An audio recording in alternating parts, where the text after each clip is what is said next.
Tinsley sends it to the outside. He can't get there. Kevin King is going to win the Barbizzel FTF Cup Series. Into the lead. Bud gets wrecked in front of the pack. He saves it. 3-4 wide as they come to the white flag. Here comes Vargas down on the apron. They are 5 wide. Ian Plash will win it at the line. Is this package? Oh, there goes Jordan Lopez Jr. That's your race leader. Caution flag is out. Still no one willing to give up as they're going to be dead even off of the first chicane. Oh, he saves it. What's going to happen here? Here comes the canvas. Oh, get your front there. He's got it. He's got it. Get there. No. Canvas is in.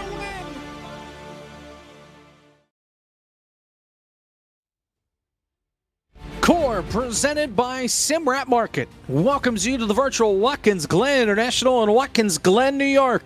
It's the FTF.GG 100 at the Glen. We're live on FTF.GG here from what is essentially Watkins Glen Super Speedway. It's the road course with no bus stop chicane and no boot. So it's simple, 7 turns, and that's that. Glad to have you with us. Jacob Pitts, Caleb Hoffman here with you. As, well, it's only been a week. It feels like it's been a lot longer, though, since we had the All-Star race last week. Things were a little bit different. It's been 2 weeks since we've had a points-paying race, and, well, here we go. It's seemingly another plate track, but they have to use the brakes this time, and we'll see how everything goes. Caleb? Yeah, I'm really looking forward to this race. Without the bus stop here, they're going to be carrying so much speed into the carousel, so I'm really looking forward to see how these guys try to overcome all of that.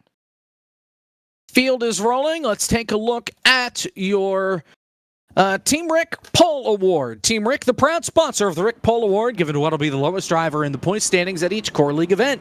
This week, Corey Vervink, the lowest man in points. Of course, one Anthony Alfredo is making his season debut, but since he hasn't made a race this year, he starts at the back, and that puts Vervink out in front, the driver that has shown up this season but has the least amount of points out of the drivers that showed up tonight. Since 2022, Team Rick has awarded less than $0 as part of Core's Pole Reward program. The rest of your starting grid brought to you by Ed Soundhead. Brayton Laster is on the front row, and as we scroll down through the rest of your starting grid, it's all done in reverse order of points, again with the exception of Alfredo. Since this is his first start, he starts at the back of the field. While we're here, what are we thinking, Caleb? A lot of cautions. It's just 20 laps for each race, so 20 laps and then 20 laps. Not a lot of time in the grand scheme of things, but of course lap times take over a minute here at Watkins Glen.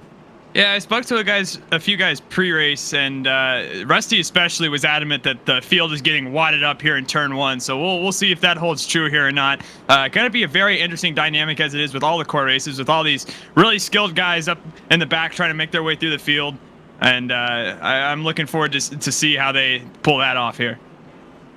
We'll see how it goes. Here from Watkins Glen. Turn number 6 is where these cars approach. By the way, Case Kallenbach failed to make the grid. Michael Cozy Jr. and Dale Reynolds are going to start from the pit lane. We'll see what happens with Case once we get rolling. So officially, 27 cars will take the green flag. 2 more join us from the pits. Corey Vervink and Brayton Lester on the front row. The pace truck heads to pit lane. And the FTF.GG 100 at the Glen is underway in Core.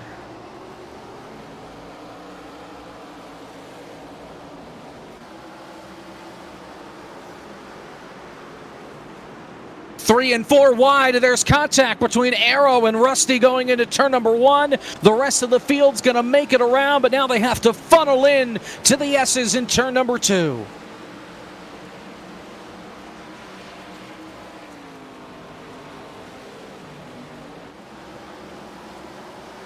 Here they come now down toward where they usually would take the bus stop chicane. Instead, no chicane. They're just going to fly right on by it, and they've got to stomp on the brakes early. Laster, your leader. Gator in second, side by side with Vervink. Then you've got Arrow right behind as well. Oh, Cody, contact. a little further back. Justin Malillo. Joey Stone gets out Joey. Riley Pratt and Justin Malillo almost had a big moment. 3 wide with Joey once again. But I think they're going to be okay, as you can start to see Blake McCandless try to make his way around Flag Eye now.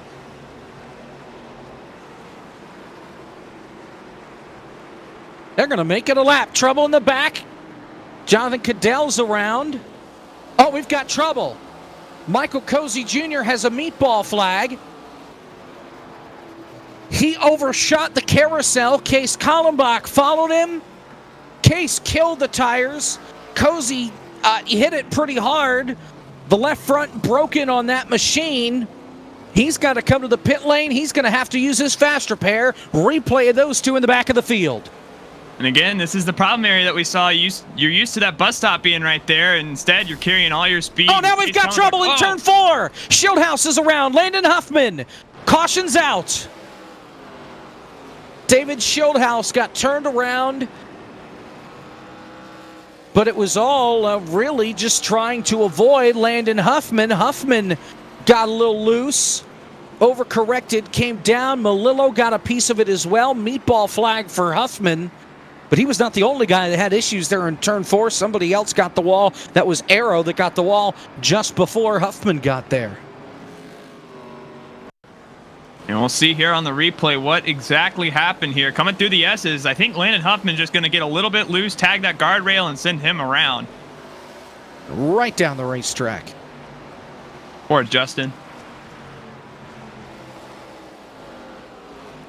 And that's your first caution flag of the day. This saves, though, Cozy and Kallenbach once they're able to actually. Kallenbach is still on the pit lane right now, trying to get that thing worked on. There's a lot of damage he had to tow, it looks like. But Cozy at least will be on the lead lap. And we'll step aside, go to a break here early from Watkins Glen. 2 laps complete. Gator, your leader.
We are back here from Watkins Glen International for the FTF.GG 100. Jacob Pitts, Caleb Hoffman here with you. They are choosing right now, coming off of turn number 5, and it's the curbing there that determines which lane you're going to start in. If you're on the racetrack still, then you'll be starting where Gator is, which will be really on the inside going to turn number 1. If you kind of go toward the boot, you go to the outside of the curbing, you'll be starting on the outside going to turn number 1. So Gator is your race leader. We had roughly half the field come onto the pit lane. Brian LaPrade, the first one off the pit lane there. He took fuel only, so did Brayton Laster and Frozen. Everybody else taking 4 and maybe more. Green flag back in the air. We're back underway here from Watkins Glen, side by side. Rusty is off, going into turn number 1, dipped it in the grass. He goes way wide, is going to give up a ton of time, but the rest of the field makes their way through turn 1 cleanly, and it's all Gator out in front up to 2. Looking through right now, trying to get single file, but one group side by side. That's Gabe Wood, Travis Brown. Looking back further, Ryan Vargas in battle with Wes Graham as well. Going through the not bus stop here. Reminder that we don't have that. Fanning out in the back. Few guys trying to make up some time here in the carousel, trying to get Woe down. Right now, Corey Vervink gets a little sideways. That's going to open the door for Gabe Wood underneath him. Down really the back straightaway here. Headed toward turn number 6. Travis gets by Vervink on the outside. That Gabe Wood in front of him. It's Gator and Arrow, your top 2. Here comes Vargas now. He looks to the inside of the 12. Almost makes contact. Vervink gets the better drive off the corner. Alfredo slides it off turn 7 under the bridge. But so far, so good. We complete our first lap really under green, although I guess we did complete the opening lap under green as well. Meanwhile, further back, Shieldhouse, McCandless, big dive to the inside going to turn 1. He's going to pick up at least 2, gets by Fly Guy, gets by Shieldhouse as they head up the hill. Back up at the front now. Looks like everybody's sorted out. Ryan Vargas trying to get around Corey Vervink. Going from side to side now, trying to figure out. Cody's around in the middle of the pack. He gets hit hard. Big crash in turn 4. They are still piling on in. Cody H Gaming was around. He collects Cosmin Ionescu, David Shieldhouse, Fly Guy, Blake McCandless, and several other cars, as it looks like Cody may have just gotten loose and then got it in the grass in turn 3, and that's what sent him around. Cozy, again with big damage. He may have another meatball flag, and he does. He's already used his fast repair.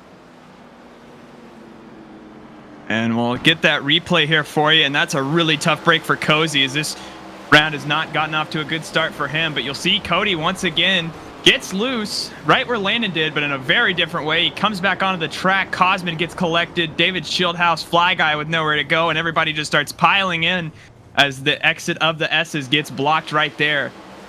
And I think he just clips the rumble strip, and it sets the car astray. Well, it almost looks like he's sideways before he hits it. How about, man, the 32 of Sean Butler just making it through there. There you see McCandless. Gary Owen goes underneath him. That's Huffman piling in. Joey Stone. Your point leader, Justin Champagne, with a little bit of contact. And this is, like I talked about earlier, this is the funnel of the racetrack. You fan out in turn 1, you have all the room, but then when you get to the S's, it narrows up. There's very little runoff, and if there's trouble in there, it's going to involve a lot of race cars if it's at the front of the field. And unfortunately, that damage is going to be terminal for Michael Cozy Jr. as he is packing it up, and he will be here hopefully for race number 2, but a tough start to round number 1 for him. Looking back here, Cody, I think the car just snapped under braking, like you said, Jacob. So yeah, before he even clipped that rumble strip, that car was already getting sideways there. So something you definitely have to watch out for getting into the back half of this race. Almost a quarter through already. Yeah, a little more than a quarter through this race. Oh, and I think Cody just wrecked again. Yeah, his car is big broke. He's been struggling to get that thing around the racetrack. He crashed it in turn 5. He did a donut in the gravel here in turn 6. And he missed the pit lane. And he is full throttle. I have a feeling he's going to go Jimmy Johnson here into turn 1. Let's find out. Oh, he's he hits the brakes. And he's going to make the corner. It's the right front that's broken, not the left, as he goes into the right-hander. We'll see how he makes it up here through the S's. He's probably trying to catch the end of the field. Now, Cody has not yet used his fast repair.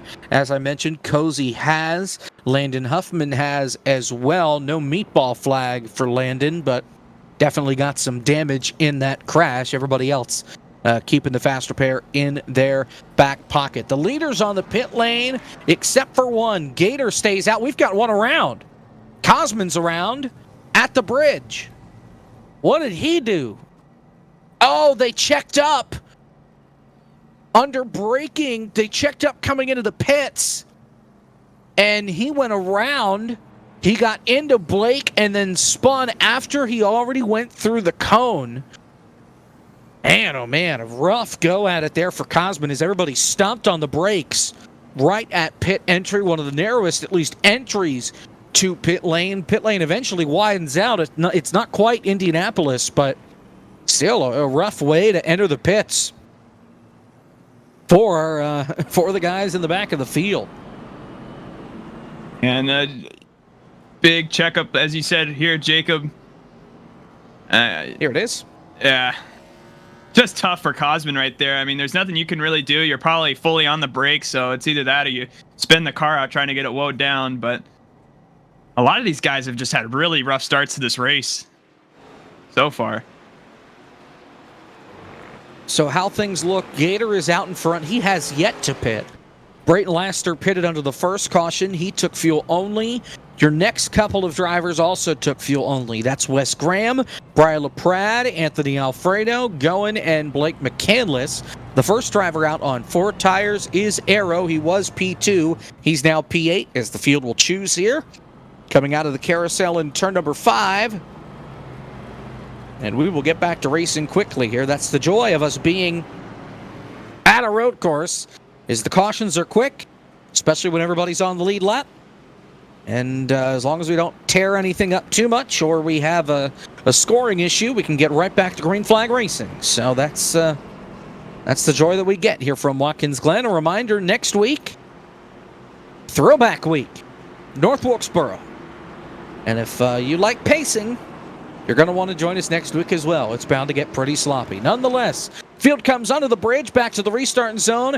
Gator, Brayton Lester on the front row for the restart. Green flag is back in the air. We're back to racing in the FTF.GG 100 as the field fans out, going to turn number 1. Travis makes it 4 wide, locks up the tires, goes around, maybe, almost clips Goen. He will spin in front of the field. Keeps it down on the apron and everybody gets by, but he goes from inside the top 5 to outside the top 20. Really tough break for Travis right there. Another guy having a tough time through the S's here. Brayton Laster just lost quite a few positions, 5, maybe more, still on the decline, but going down onto the half backstretch here. Fanning out 2, 3 wide behind him. I think that's Gabe Wood alongside Justin Champagne, Michael P. Frisch getting woed down for the carousel. Gabe Wood makes contact with Corey Vervink, Brayton Laster as well in the carousel. Both of them save it. They're all right. And going back into turn number 6, Jacob. That was scary, but they make it out of turn 5 without any issues. The leaders in turn number 6.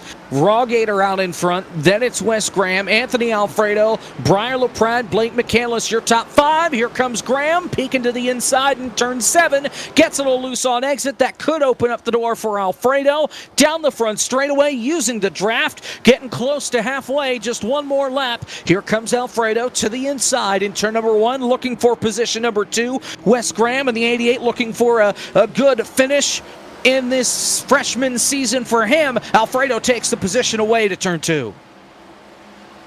Yeah, Alfredo with a hard trouble battle there. Frozen Toes gets turned into the wall in turn 1. Travis Brown gets a piece off the bumper of Cosman on SU. Frozen Toes gets turned into the wall. Trouble There is ahead of no him. Case caution. coming back. Along with Travis again. Big damage, Justin Malillo. Something big happened here, but we do not have a caution on the racetrack yet. We have multiple cars with damage, so I'm not sure if maybe we just didn't see it or if we decided not to throw one. Malillo was on his own. He got the curb and then spun. I don't know what in the world Case did, but he is at least back up to speed. Oh, he got tagged by Travis. Yeah. As Travis was trying to hold on. Got it. That's what tagged my eye, or caught my eye, excuse me, was that Travis, and you can see Cosman here, gets a little sideways, but is able to come down with it, and then another checkup ahead of him. Cosman came over the radio and apologized, and it's because he just hooked Frozen Toes right there. Gets into Travis, and that gives Travis damage, which I believe sends him back into Case. Yeah, a lot of damage there for Travis. He has not used his fast repair yet, but he's going to have to now as you watch the 01. And then just trying to get it off the wall. And the thing, he gets into the grass, keeps his foot in it, and collects case. Nowhere to go in that 82. A really tough then, break for a lot of these guys. I mean, but there isn't a caution, so they're going to have to work diligently to get back around this racetrack and try to stay on the lead lap here. And you missed what happened to Justin in there. He didn't quite get it. There's Travis. That's off the final corner. He makes it to pit road safely. Meanwhile, P2 is now Alfredo. P3 is now Briar LaPrade. P4 is now Blake McCandless as they make their way to turn 7. Rawgator is out in front of this field. We are past halfway. 9 to go in race 1. Alfredo gets a little bit loose, holds on. Here comes Vargas for 6th. On arrow here going to turn number 1. Oh, trouble! One car into the barrels at the end of pit road. Justin Champagne is involved. Corey Vervink, the car that was sideways. We stay green. Single car. Vervink towed immediately on the front straightaway. And now Vargas is around in front of the field off turn 1, and the caution's out. Chaos. And that caution is probably a little overdue because a lot of these guys were sideways everywhere, but Vargas in front of the field there. Yeah, so what happened to Vervinkt? Let's see here. So this is Vervinkt first. This is turn 7. By himself. Just gets loose on exit. Oh, hard into the barrels. Back up in front of traffic. You see Champagne miss him. And then we cut to Vargas. Vargas and Arrow make contact. And it's very similar to the contact that we saw between Frozen and Cosman. Vargas able to keep it out of the wall. But Vargas comes up, and they get hooked together, and around goes the 26. Yeah, these road courses are so difficult in part, especially with these big stock cars, because you are sliding around the racetrack so much. And when you're side by side, I mean, just the slightest tap of the throttle can send your momentum straight into another car. So really difficult to keep these cars out of each other. Vervinkt has parked the car. He is done here in race number 1, but we have a second race coming up here in just a little bit. So 12 laps are complete. We are past the halfway point. We're going to get a restart with 6 to go, 7 to go, somewhere in that range. Now, Gator still has yet to pit. Caleb, I don't know where they're at necessarily on fuel, but I would imagine if everybody else pitted, that means that he's probably, I would think, going to have to pit for fuel. But with the caution laps, is he able to save enough? I think that's the big question right now. Yeah, I mean, for sure he's trying right now. Looking at everybody, this is a point I was going to talk about pre-race, is that usually we are limited to 60% capacity in these fuel tanks. But today that has been bumped down even further, all the way down to 40% capacity. So right now, I mean, everybody's kind of playing on the safe side. I think you're seeing a gamble here out of Gator, hoping the cautions fall the right way. Maybe he's able to save that fuel under the yellow to keep this car out front and not have to pit. And if that does work, then expect to see a lot of it next race for sure. So a lot of eyes on this leader in the 14 right now. Third caution flag of the night here from Watkins Glen. Again, next week, throwback race from North Wilkesboro. And we only have 2 more races of core after tonight. Hard to believe. We go to Wilkesboro next week. We wrap up the season at Good Atlanta, Old Atlanta, in 2 weeks' time. And that's your season. Justin Champagne, your championship leader. Chase Cabry, who was second, is not here tonight. So a big blow in the points. I believe Schildhouse sits 3rd in the standings. So he may be in the catbird seat as far as trying to take over any points that he can. Just double check while we're talking here. I don't know if we can show points right now. If not, no big deal. But nonetheless, Champagne is your championship leader by 5 over Cabry. Make it 6. 11 over Schildhouse. There you see it. Frisch in 4th, going in 5th. No Harry Tiller tonight in P7. And no Cabry in the 2nd spot. Everybody else, for the most part, you see on that list. No Ian Plash as well. Everybody else on that list is here tonight. And one big thing to keep an eye on as well with the points is that Chase Cabre had already missed a round coming into tonight, so he did use his drop. Yep. So his drop week was inflating that points total just a little bit. So now that he's missed another one and doesn't have his drop week to fall back on, that is going to cause him to plummet a little bit in the standings.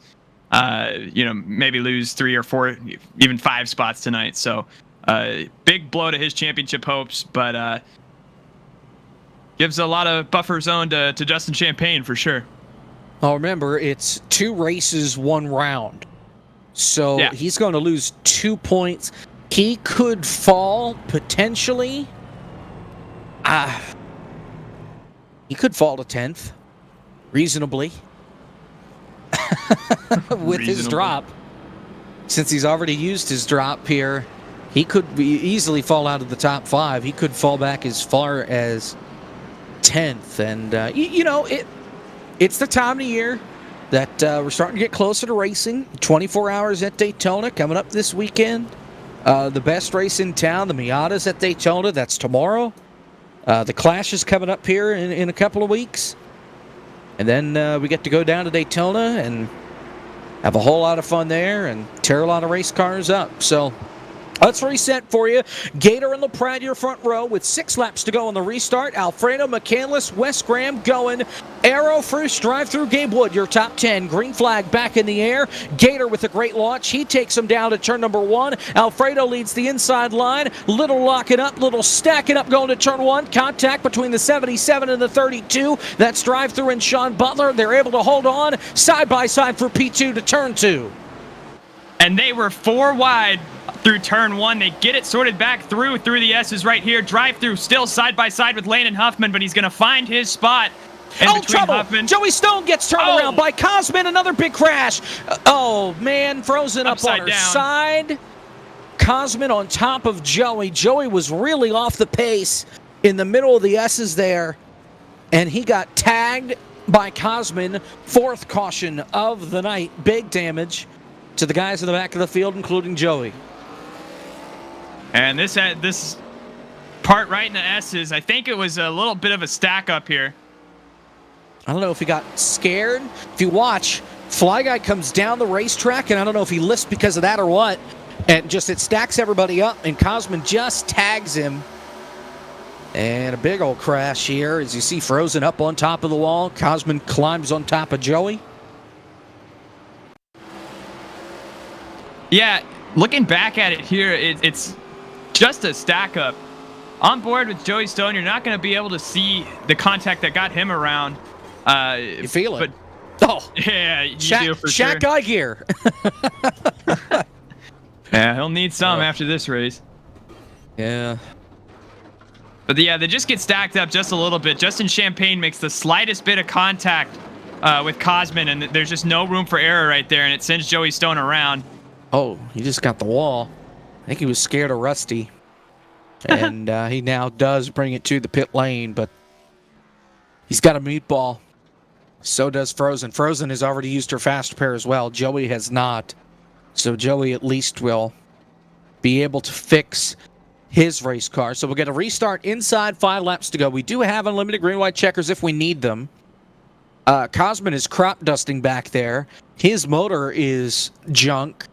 And he's already used his fast repair, so I'd imagine that Cosman going to be out of it here late in the going in race number 1.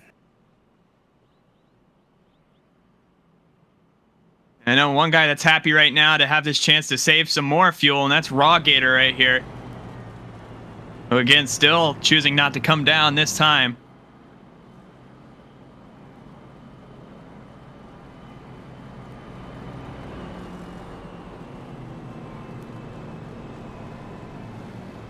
We want to talk to anybody here under this caution flag, Caleb?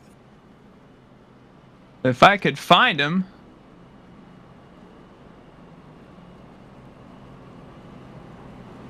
Yeah, here, let me get him. We'll talk to our second place driver. Where did he go? I lost him. Oh my gosh, he's all the way at the bottom. Brian LaPrade, or no? I think he left. No, he's in. Did you drag him to somewhere? Definitely not. He's in a different channel. I don't even see him. There he is. And here he is, P2. Oh, there he is. Finally. Anthony Alfredo sitting P2 right now. You feel pretty good about your race car so far and your first start in course so far? Yes, sir. Yes, sir. Feeling good, baby. Got up here somehow after having to start 30th because you guys changed the rules up on me. Can't qualify anymore and had a fast lap at practice, but had to start dead last since we haven't been able to make a race yet. But we're dialed in right now. Got this Logitech G Chevrolet Camaro ripping. We're coming up through the S's here, getting pumped up, warmed up for this restart. Hopefully we can get a shot at it. Just need a full green flag lap here as caution keeps coming out. I can set up a move. Yeah, it'd be nice, wouldn't it? Right now, you're looking ahead at the 14 car who's kind of trying a crazy fuel strategy here. I mean, is everybody in your voice chat kind of taking a look and seeing if he's able to make this work on fuel?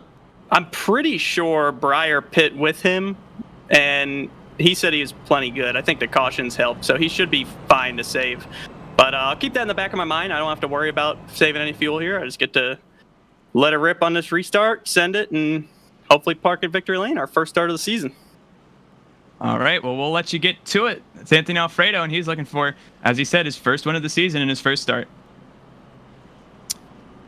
Yeah, we haven't seen much of him throughout core, but he's trying his best right now to get his first career core win. We're choosing here as the field comes off turn number 5. Gator chooses the inside, as will Alfredo.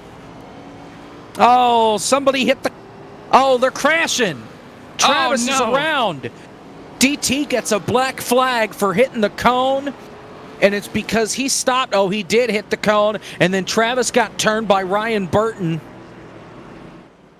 And Travis has to hurry up and get caught up here as the field is coming to the middle of the straightaway between 6 and 7, and now they're in turn 7. So here we go. 3 laps on the scoreboard in regulation. Gator, your leader. It's Brian LaPrade on the outside. Green flag. He goes to the bottom. He blocks Alfredo. That's his teammate. Here comes McCandless up the middle. 3 wide for the lead in turn 1. McCandless gets contact. He goes round the outside. Does he have the momentum? No. Brian LaPrade leads him to 2. They're going to have to get sorted out here through the S's, and Wes Graham has a big moment, but is able to save it. No. He's going to tag the guardrail just a little bit. He's going to keep it in the grass, and they're going to keep it straight. Oh, no, they're not. Jonathan Cadell, Steel Horse is around, but I don't think there's going to be a caution because it's a single-car wreck. Going onto the backstretch, into the carousel, all the leaders now. Brian LaPrade, I think, has shuffled out into the lead with Anthony Alfredo sitting in second, looking in the back. They're still double file. And that's Corey Vervink, Michael P. Frisch trying to get around him as they head into turn number 6, Jacob. That's actually going. Corey Vervink parked the car, but it's a red car. I understand why you think it's the 12. It's the 24 instead in P5. Frisch gets by him for 4th. Breyer is running away, coming to 2 laps to go. Alfredo in second, trying to run him down. Then it's McCandless. Then it's Frisch. Then it's Go in your top 5. Here comes Schildhaus looking to the inside of Gator, going to turn number 1. There was some smoke coming off the corner, but we stay green. Here comes Schildhaus driving it in way too deep. Gets by Keenan. Here, there's contact coming off the corner. 3 wide for the spot. Still 2 by 2 going through the S's, this group. Once again, Landon Huffman's going to go around with Ryan Vargas as well. Travis Brown narrowly avoids it, but once again, not going to be a caution for these two. Oh, look out. Oh, and Brandon Lacey. Oh, no. Malillo nowhere to go. The caution didn't come out until he drop-kicked Landon. That needed to be a caution maybe a little bit sooner, but nonetheless, the caution comes out. They stacked him up in the back of the field, and they just got bottlenecked there. Gator down on the bottom, and Vargas got into the back of Huffman, turned him around. And Vargas says he was out of the gas, trying not to hit him, and a big moment there is Malillo able to pile in and pick all 4 tires up off the ground from Landon Huffman. Travis Brown writes in, Common Huffman L. Here's what happened to Champagne. This is the deal here coming off turn 7. where he just drops it, locks the tires up, but keeps it rolling. Whoa, Fly Guy. Was a fly move right there, just getting by the 38. And then, here it is, where they just get bottled up. Vargas off the gas, gets into the back of the 75, and it's on. Yeah, and Landon Huffman and Ryan Vargas are really not happy with each other right now in the voice chat. Just a little back and forth going on, and just very frustrated right now. For some of these guys who have had really bad runs, and it's going to continue here. Caution number 5 on the night. Get one more view. This is on board Ryan Vargas here, and they're going to get slowed up here for the S's, and a slight bit of contact between Landon Huffman and Ryan Vargas. Actually going to lift the rear wheels off the ground of that number 75. Everybody does a good job of till that. Yep. So Malillo's going to be out here. He's already used his fast repair. Tough break for him.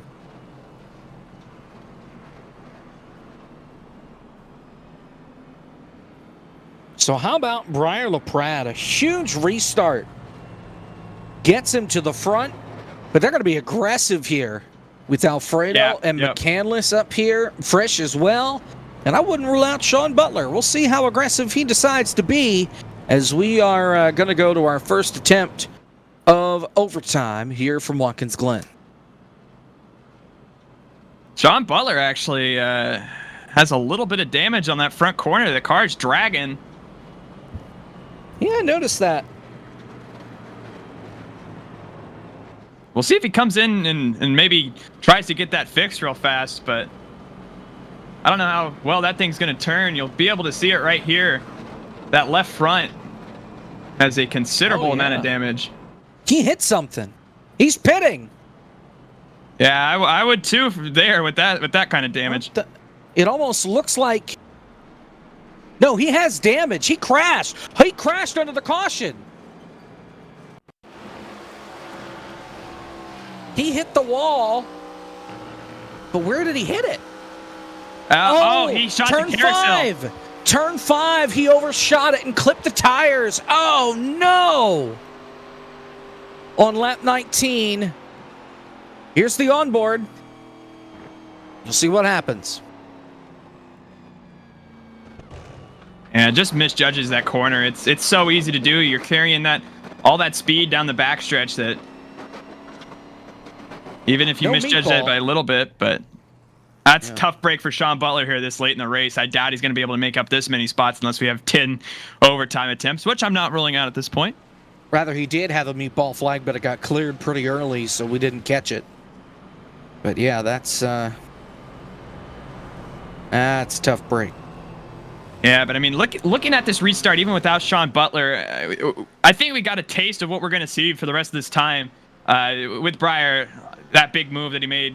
I'm expecting the same thing out of Blake McCandless here. Anthony Alfredo should make some big, meaty moves. Michael P. Frisch going here in this top 5. David Shieldhouse as well. Even looking back, Arrow, who has some road course prowess here in iRacing. So lots of familiar faces up here, but all of them should be challenging for the win. And I'm looking forward to see how aggressive they get. As you see, Anthony Alfredo going to choose the outside. Yeah, a little surprised that he doesn't choose the bottom.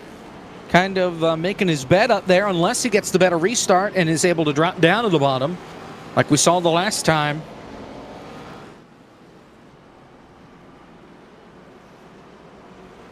So here we go. Into turn 6. We will get the restart with 2 to go in overtime. Unlimited attempts, rather, at a green-white checkered finish. So we will finish this race under green no matter what. If they make the white flag, the next flag ends the race. If they crash big enough before then, we may see the caution. Green flag, 2 to go. Let's see how bad they fan out going to turn number 1. 3 wide for second. Briar's all alone out in front. McCandless with a big set, and now Glen gets hit by Shieldhouse. He holds on. He goes wide. Crash behind. We stay green. Fly Guy, Joey, all involved. The field, more trouble. Now Travis is around. Braden Lester hits him in the middle of turn 2. but we stay green at the front. Oh, no, they're not now. McCandless gets turned. He gets hit by Glen. Ryan Burton gets a piece. Cautions out at the front of the field as it was contact battling for second. Anthony Alfredo and Blake McCandless making contact.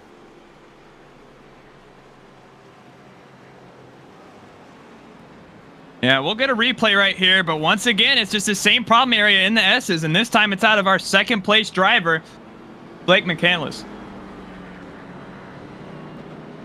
Get a replay in a moment.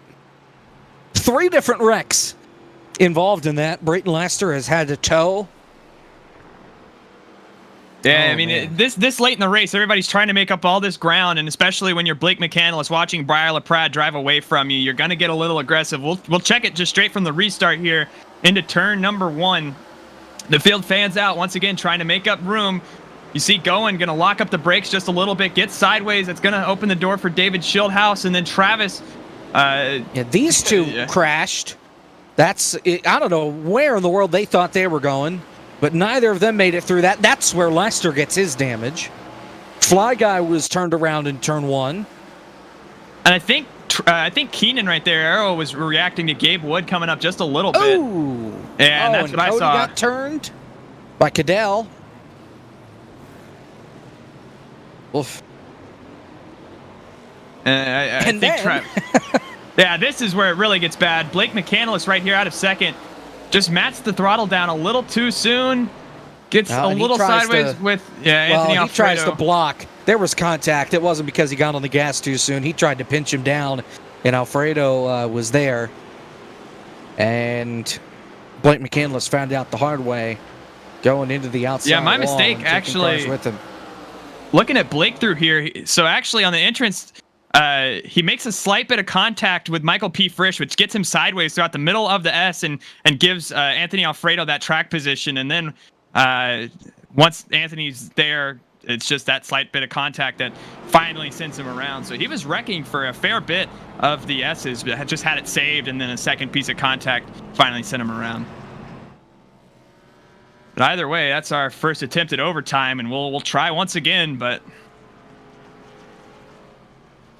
Yep, attempt number 2. Now this will get... Okay, let's see. Case is now back on the lead lap. Sean's still in the pit lane getting his car worked on. Frozen is 1 lap down, I think.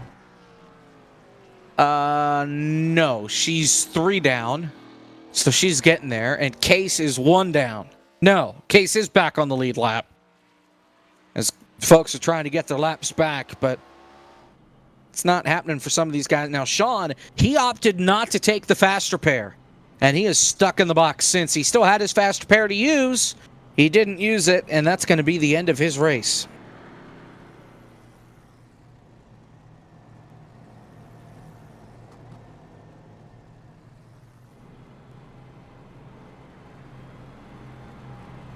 What a wild race this has been.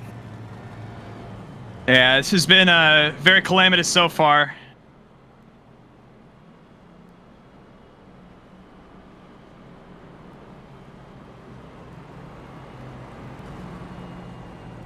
But I'm interested again. I mean, you're starting to see how aggressive everybody is on these restarts. Not only at the front, but back throughout the pack as well. You're starting to see them fan out. 2, 3. We've even seen 4 wide. And some of these guys, you gotta use your head and not be so aggressive. That way we can keep this race green and actually get to the white flag. Because if we keep wrecking through the S's, which I mean we can if we want to, this race is not going to finish anytime soon, and we got another 20 laps right after this. It's all right. We get paid by the hour. They can keep on wrecking as much as they want. Nonetheless, did you know 17 days? I didn't know this number. 17 days to the Bar Visual FTF 500 from Daytona. The start of the Bar Visual FTF Cup Series season. Qualifying begins next Friday. February 3rd. Qualifying begins. The Brook Clash that night. And then things get interesting Saturday. More qualifying.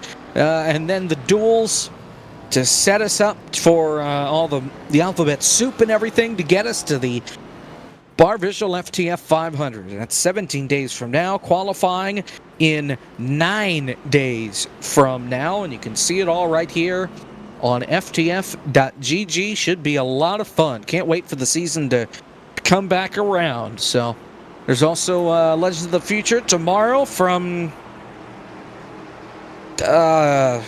somewhere. Richmond, I believe. Maybe Richmond. I'm not going to be there, so it doesn't matter. Nonetheless, green flag, 2 to go.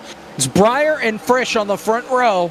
Frisch to the bottom. Alfredo clear for second. He wants the lead. He does not pull to the inside. Frisch gets sideways, stacked up with Gabe Wood. Crash in the back. Rusty around. Ryan Burton around. Contact there with Travis. They stay green. Your top 7 single file as they make their way to turn 3. Through the S's, once again, a little more contact between... That's Raw Gator, Dale Reynolds, Blake McCandless. They get it sorted out, and it looks like we might make it a lap here. Going through the carousel, or these leaders are approaching the carousel, excuse me. Briar LaPrade, once again, starting to get a little bit of a margin here. Big send, I believe that's out of Gabe Wood.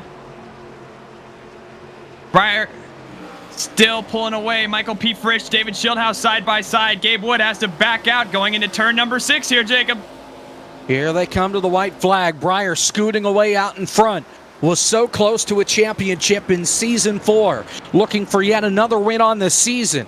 He's going to be roughly 2.5 miles away from it into turn 7. Under the bridge for the penultimate time in race 1. Last lap. 1 lap to go for Briar LaPrade. Alfredo takes second. Schildhouse on the back bumper for second as they go back to turn number 1 at speed. Schildhouse can't get there. They're nose to tail for the first couple of positions behind that one. Briar LaPrade, Keenan, and Huffman making some contact to turn 2. Through the S's for the final time here in race number 1. Everybody single file now as they try to get a run here on this big backstretch heading into the carousel. Michael P. Frisch a little sideways, going to keep it straight. First car side by side as they're fanning out in the back. That's Justin Champagne, Blake McCandless. But back up at the front here in the carousel, everybody trying to get woed down.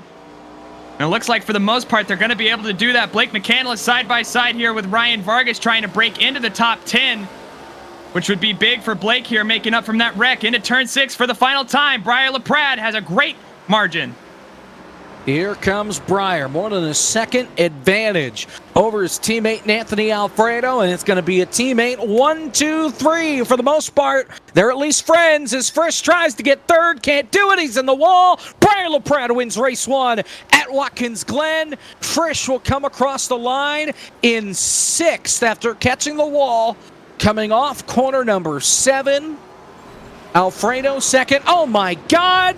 Terrible crash in turn 1 on top of the on top of the tires. Is Champagne, your point leader. He comes home 13th. Alfredo second, Schildhouse third, Gabe Wood fourth, and drive-through finishes P5. One of his best finishes on the service here. Yeah, and that was a fun finish here. You see the rest, everybody that didn't get taken out in turn number 1, gonna get collected here in the bus stop. And that turn 1 wreck, that was awful. Things definitely occurred. Man.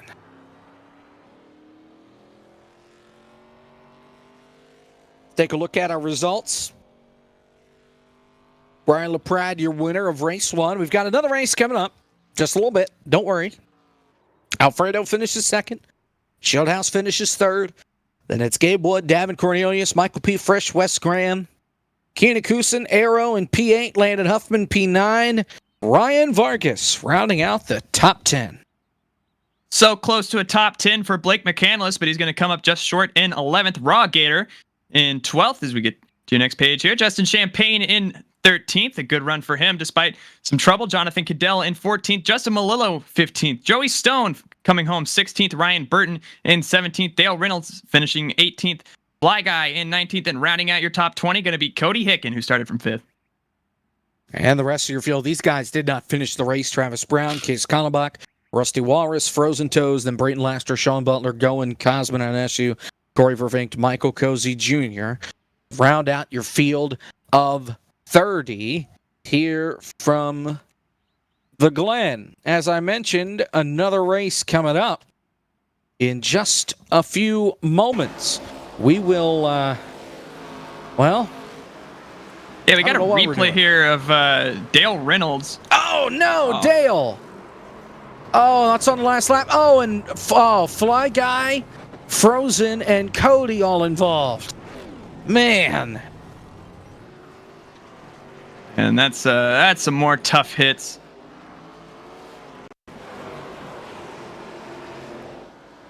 And this is and then Frisch at the finish, yeah.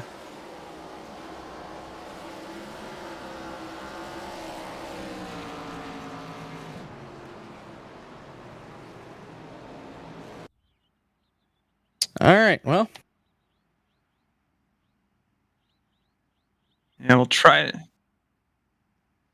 Let's take some time to... I don't know what the hell we're doing. All right, interviews.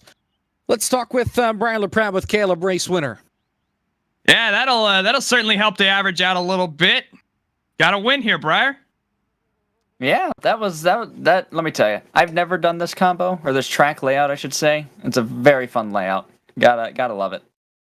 And I mean, these high speeds are what we were anticipating going in. Without that bus stop there is kind of a slowdown zone for that carousel. I mean, how bad has it been for everybody, at least that's been around you so far, trying to get slowed down into that carousel? I didn't deal with any problems with anyone overshooting it. If anything, it was turn 1. They got a little sketch on the restarts. I think the restart where Trey or Rawgator was up there, he was, they had about like 3 or 4 cars going for the lead there in turn 1, which was very chaotic, but it was fun. Let me tell you, I don't know how I came out on the other side alive, but hey, we made it. And let me tell you, I got to pee. I didn't go because there's no qualifying, and I got to pee. All right, well, we'll let you get to that. Congratulations on the win, and we'll hopefully be talking to you after race number 2 as well. Thank you, guys. And that's third Briar win LaPrade on the season for Briar. His 7th in core. 7th. Yeah, He's he had only a been in the great year. series for 2 seasons. As that's your finishing interviews brought to you by that dude named Dale, Classic NASCAR Gaming. Done right. We step aside. Race 2 coming your way next from Watkins Glen. Stay with us here on FTF.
through all of this.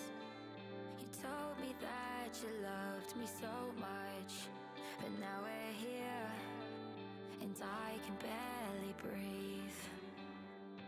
Inside my head, I pulled apart all the pieces to only see I've always wanted you.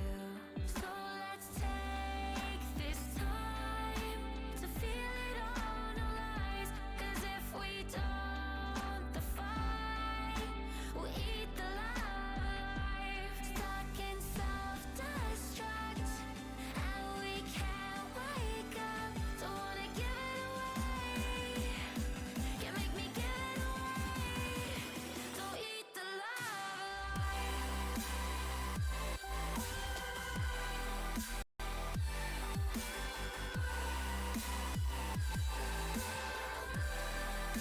Don't eat the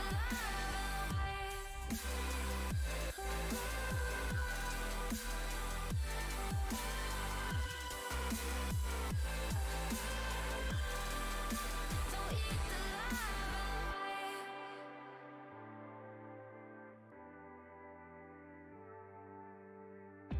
I know we're scared, and every day feels like a bad day.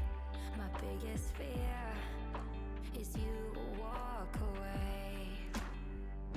The battle's here, and I'm standing in the fire. So take my hand, and we will stay alive. So let's take this time to feel it all, no lies. 'Cause if we don't, the fight will eat the life. Stuck in self-destruct, and we can't wake up. Don't wanna give it away. Can't make me give it away. Don't eat the love alive.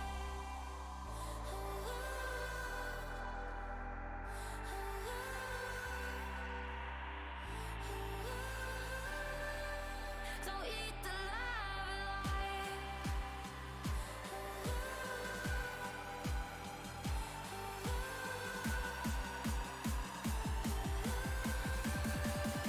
Don't eat the love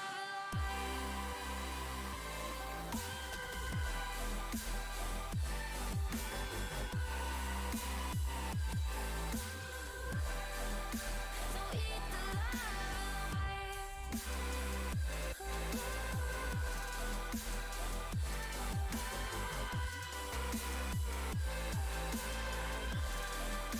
Don't eat the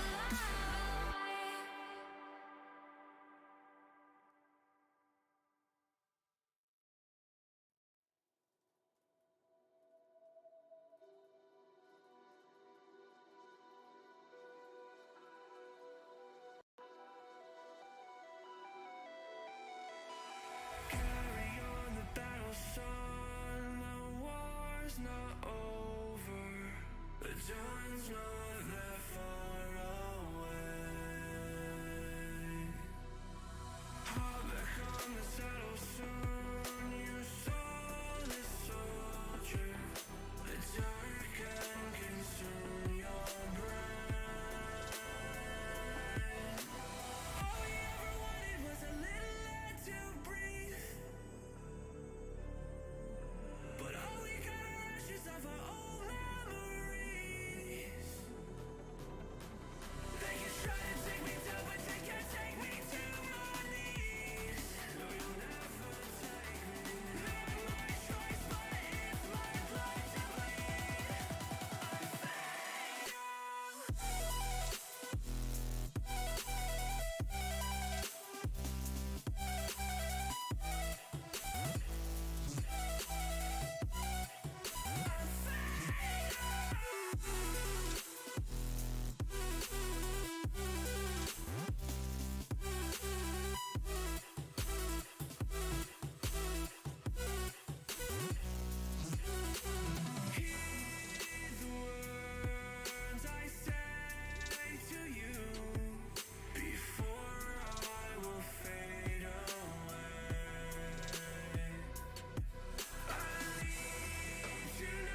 high with nowhere to fall down to.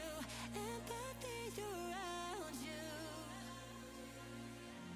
Instead of looking back, you heard it all before. Now losing what you didn't know you had. Doing what you want, needing what you really trying to get away from it.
Well, we're finally back here from Watkins Glen. We had a brief rain shower.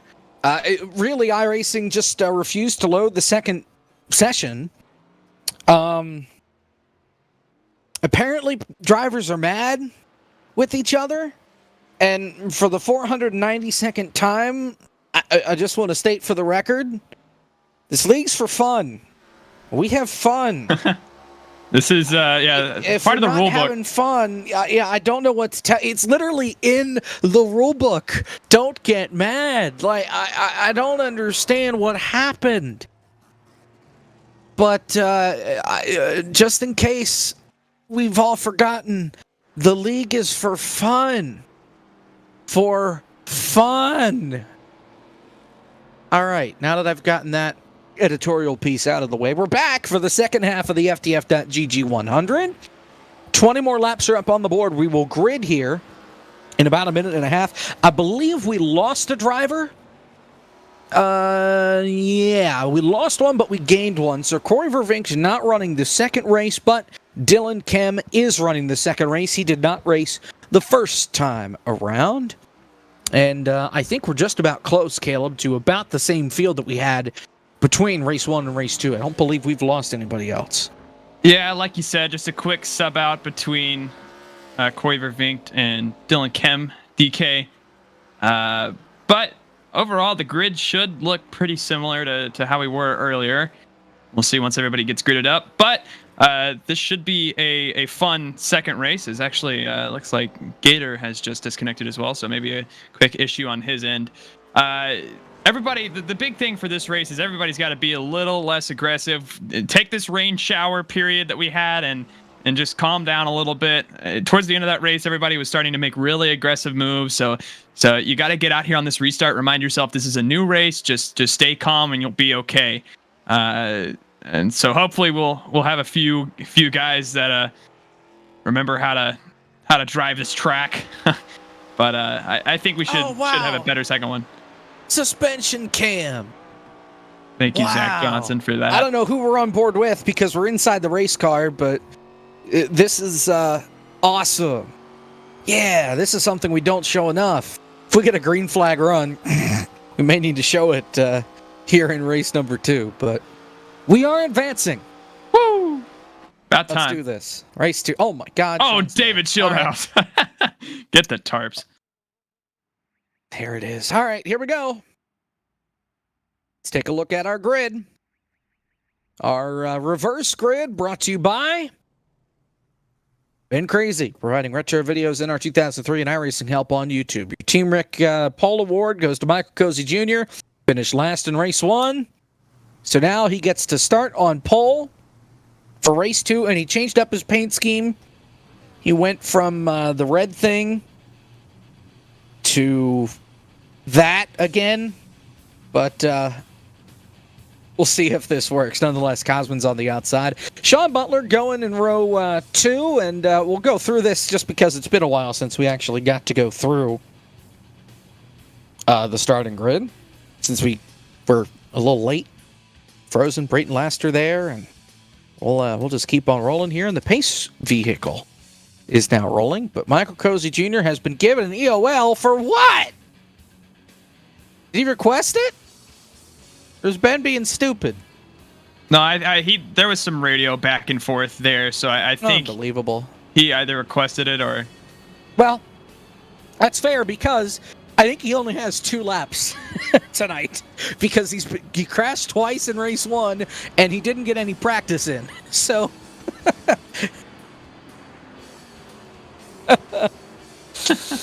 Oh, yeah, and Ben in the race control meeting begging was just telling everybody to be mindful of the guys around him, and honestly that's all it was is just use a little bit of spatial awareness and we'll be okay. For everybody asking in chat, Cozy is not in a rod car IROC scheme this time around, so he's in his normal car. But getting back through here, this should be a fun run. We just once again hoping we use our heads this time. Sanak, how do we not get a green flag run? I don't know. Ask the drivers. We had 6 cautions in race 1, plus 2 overtimes. There's your weather. Track temp almost 120. It's warm. Since you can't race here, like, now, you can only race it at Watkins Glen from like April to October. So we're just defaulted to May. Wind out of the north, 4 mile an hour. Humidity 51%, which is pretty standard. And partly cloudy right now, but the track mostly in sunshine. Sean Butler, Kazanow issue on the front row here for race number 2. We're finally back to racing. 20 laps up on the board. We'll see how we do this time around.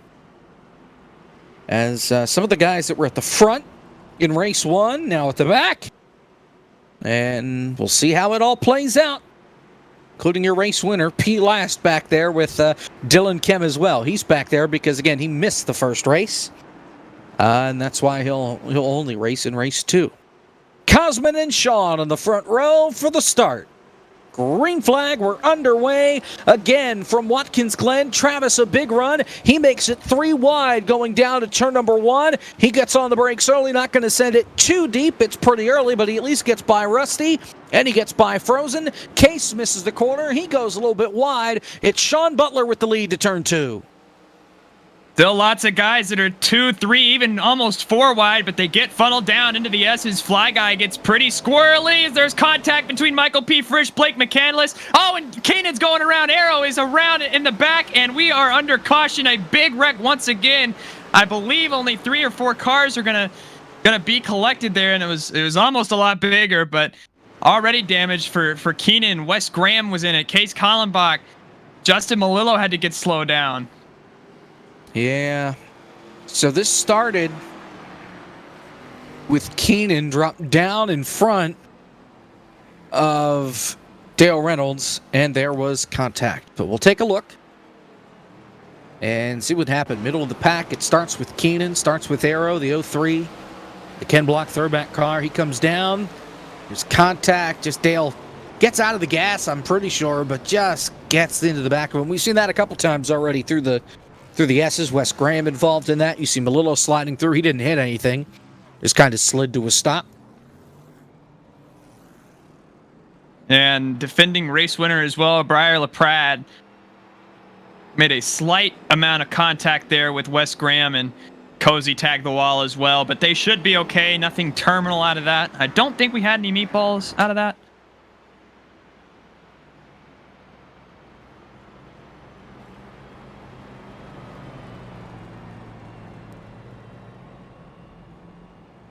We're behind the pace car for the first time tonight. A couple of cars on the pit lane. Dale Reynolds, Cozy, Arrow, everybody else staying on the racetrack. And I'd imagine that we might get one to green this time by, maybe, potentially, if we can. I mean, yeah, another big thing here as well is usually on road courses. I mean, I don't know if we've had this amount of car count at a road course. Usually we're also at a bigger track in CTMP. So I mean, the fact that we have more cars on a more close quarter racetrack here, even though a lot of these guys are a little more familiar with Watkins Glen than CTMP, it's still proven to be a little bit of a problem. The fact that we have almost 30 cars here, and everybody from race 1 is here as well, in addition to Dylan Kim.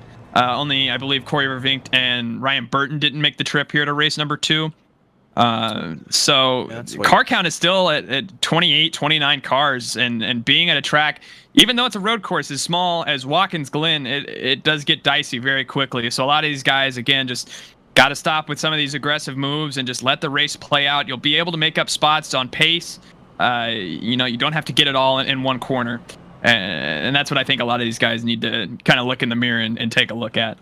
Yeah, so this race shatters the record as far as car count for a road course. We've had 2 road course races in core over the last 2 seasons. CTMP early in the season, and then late in the season we go to the Roval. The highest race count between both of those racetracks, we had 19 for the Roval in season 3. Nothing higher than that. We had 30 in race 1, 29 here in race 2, as now more of the back half of the field will come onto pit road. So we have shattered that record, and we have had great car counts this whole season, something that we really haven't seen in this league.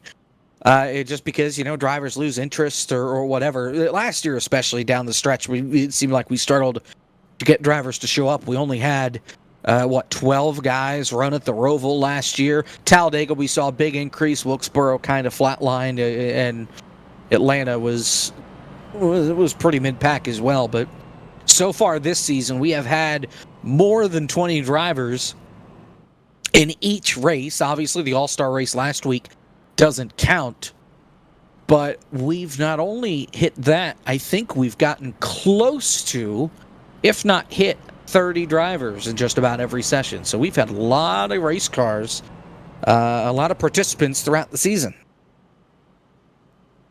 And I mean, Core as a whole here, and this is its third season in iRacing, excuse me, and new leadership with drive-through as well, which has really been the catalyst for a lot of change around here. He's been the leader for the last 4 seasons. He took over season 2. What you mean is new leader Ben, because that's Ben what I took said. over the lead. No, you said DT.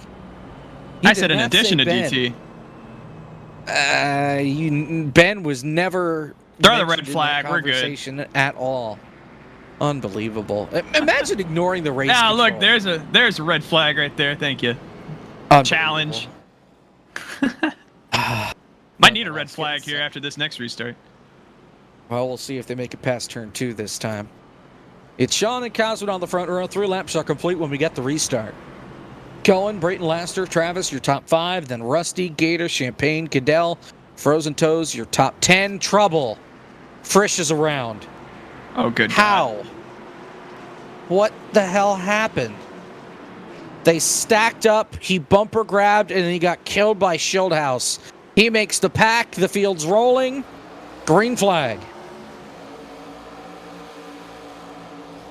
Let's see how things work out as they get to turn number 1. A little bit of contact. They're 3 wide, about 6 rows deep. Cohen gets a little deep into the corner, but he's able to hold on. He'll take over P2. Travis trying to go around the outside as they head up through the S's.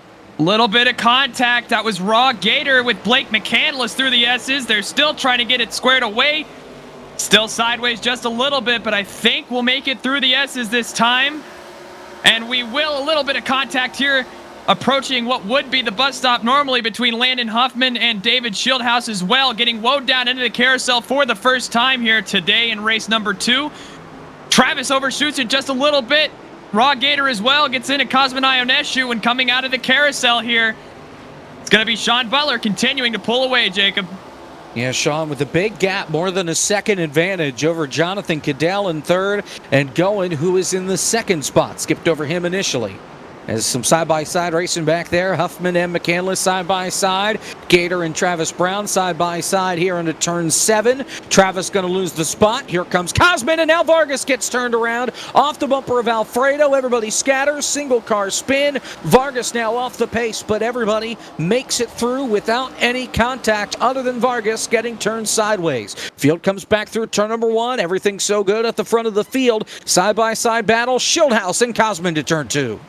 Another big thing to look at is you got to get into a rhythm here at Watkins Glen, and that's what these guys, the further they get into this run, have a better chance of doing. Looking back, side-by-side racing right now between Justin Champagne. Landon Huffman going to look to make it 3 wide. Champagne thinks about a block. He's going to be on the inside of that 38 machine, and he's going to send it deep onto Cosmin. Side-by-side, this 75 and the 84.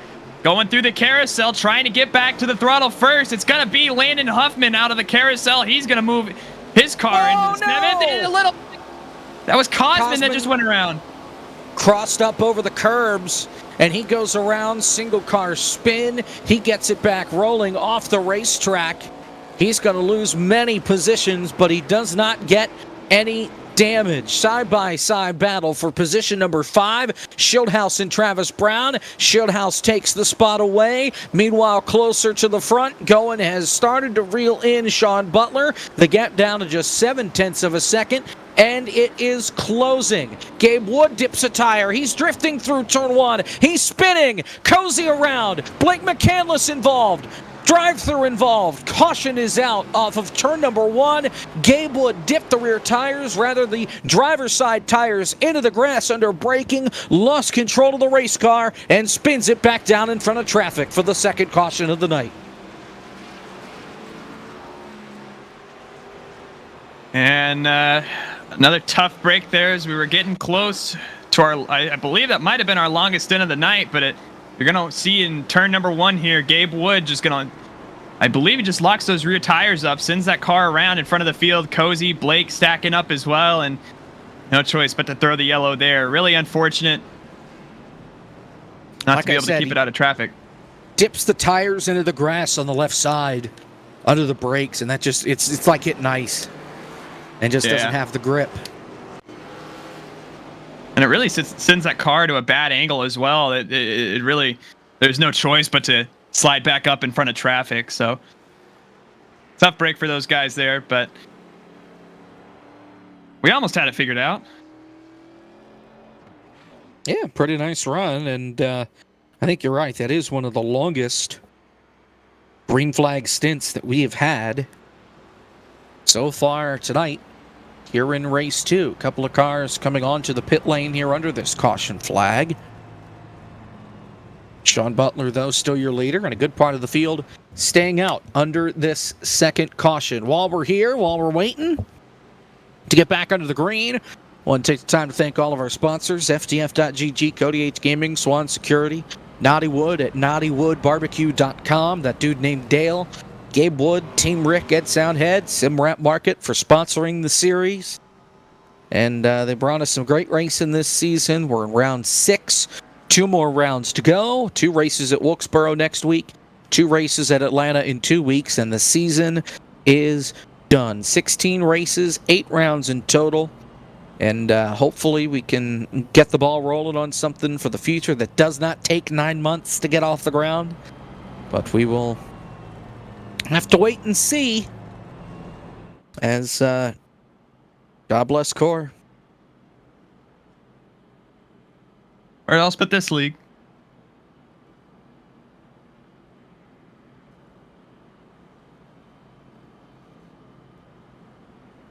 One lap to green here this time by. Sean, your leader. Want to talk to somebody here before we get the green? I was taking a look at that myself, actually, and I think there's not a better time than to talk to our race leader here at the moment. Get him in here. Sean Butler in control of this race right now, choosing to stay out. How's that number 32 feeling? It's a car and it has 4 wheels on it right now. Still, for now. Unlike the last race, it was kind of a strategic wall hit on my part there.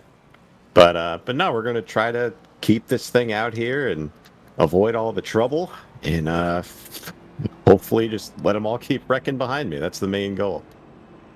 Yeah, and I mean, you did have a fair amount of pace last race before you made that contact with the tire barrier here.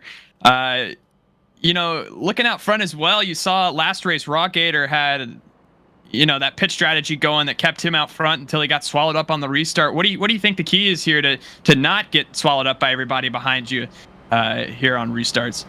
You just got to keep the car going straight, man. The S's, as you guys have seen, have been treacherous. Like, right when you come out of the S's, like a little bit before where we are, there's just a part on the track where the car just gets really upset and you got to save it. It starts fishtailing everywhere. So as long as you could survive the S's and hit your marks for the rest of the lap, I think you'll be fine. But another kind of tricky part here is coming down the back, coming down to the carousel here. It's very hard to tell where the braking zone is, and you see people just overshooting this corner, and you saw what I did last race with that. So just tricky to kind of make sure you're hitting your marks. But overall, it's been a pretty fun race. Car's fun to drive here. It's challenging, and just wish we had more than 2 green flag laps. But, we'll work on that. Well, absolutely. Best of luck this next stint for you. Hopefully we do get some green flag action as stated before, and we'll let you get back to it. That's Sean Butler, driver of the number 32, and he is currently in the lead. Choosing right now, some clouds sit over the Watkins Glen International. 7 laps are complete. 8 will be complete when we get the restart, just shy of halfway. Field's got to get caught up here. Sean, your leader. Brayton Lester is in second. Cody H. Gaming third. Shieldhouse and Alfredo round out your top 5. Then it's Drive-Thru, Gator, Frozen Toast, Champagne, and Fly Guy are your top 10 as we get set to go. They head back through turn 7. Pace truck will head back to the pit lane, and we'll get back underway. Here from Watkins, Glen. Green flag back in the air, and already the field starts to fan out. Brayton Lester moves to his right. So does Sean Butler. Here comes Cody, and Lester gets in the grass, and he's in the wall. Everybody good for now as they make their way. No, they're not. Big crash. Big crash. Travis is around. How is that not a caution? There it is. McCandless, Cozy all around. If that wasn't a caution, I was really going to have some questions since 4 cars were spinning. As they were 4 wide for a moment, and it was Fly Guy and Travis that made contact. That got him into Gary Owen. You'll watch. There goes Lester, but it's behind them. Right there, the contact. Fly Guy into Travis. That gets going around. Frozen, Blake, and Cozy made contact further behind. They both went around. So a bunch of accidents heading to turn number 1. And in race 1, turn 2 was the tricky part. This time, it's turn 1.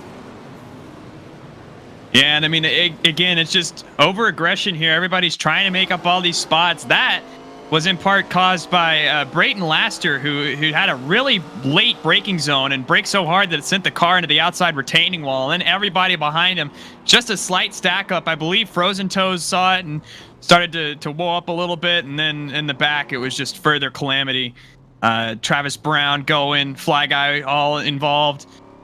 Just with everybody stacked up right here, it's really hard to get through. All right. So caution's out again. And, well,